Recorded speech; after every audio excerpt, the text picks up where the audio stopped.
Prince Harry has made himself into our national jester, says the Queen's former chaplain. Prince Harry sent shockwaves when he made comments about the Queen during an NBC Today interview that aired last week. During the program, he said he wants to make sure the Queen is protected and has the right people around her. These comments garnered a lot of attention, and one person, in particular, was the Queen's ex-chaplain, Dr. Gavin Ashenden. Dr. Ashenden spoke about Harry's comments on GB News, before referring to the Duke as a jester. Speaking on GB News, Dr. Ashenden said, "I think one of the most interesting things that's come out of the news of late, is something we ought to laugh about, is every country needs a jester. Or somebody to make them laugh. I think, dear Prince Harry has made himself into our national jester, and by coming back to the UK, and explaining that the reason that he doesn't need national security and can visit his family and be polite to them is because his grandmother, the Queen, needs his personal protection." Dr. Ashenden added, "That's such a wonderfully, gloriously idiotic thing to say. I think we can just thank him for bringing a smile to our lips at a time when the news is rather grim, and be grateful to him for that." Prince Harry and Meghan Markle made the decision to step down as senior royals in 2020. This was almost 2 years after they got married on May 19, 2018.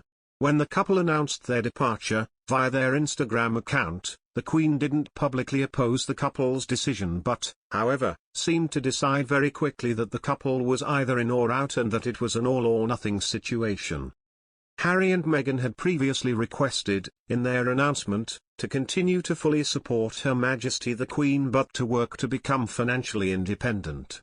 Speaking on a previous episode of Royal HAZ, biographer Tom Quinn said, "I think Meghan and Harry are hoping, and I've had this on good authority, when the Queen dies, Charles will be open to allowing Harry and Meghan to be part-time royals.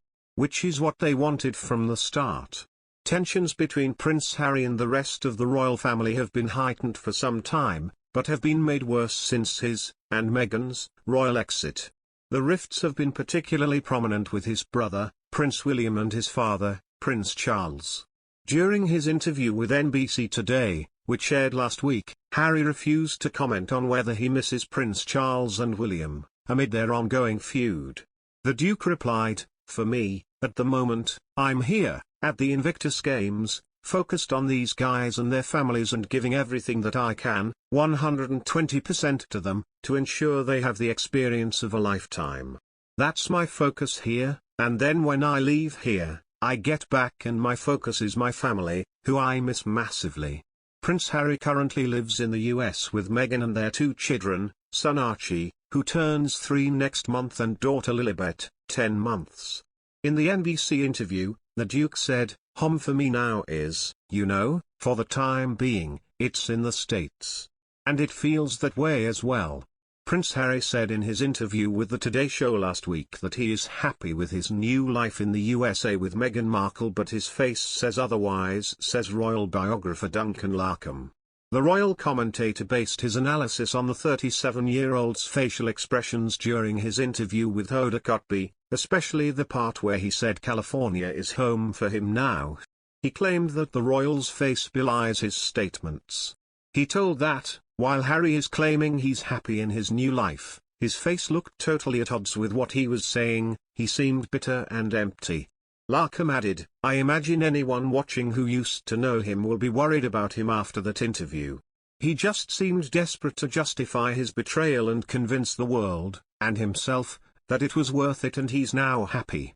He imagines that Meghan Markle is really happy now, but Prince Harry looks more lost than ever."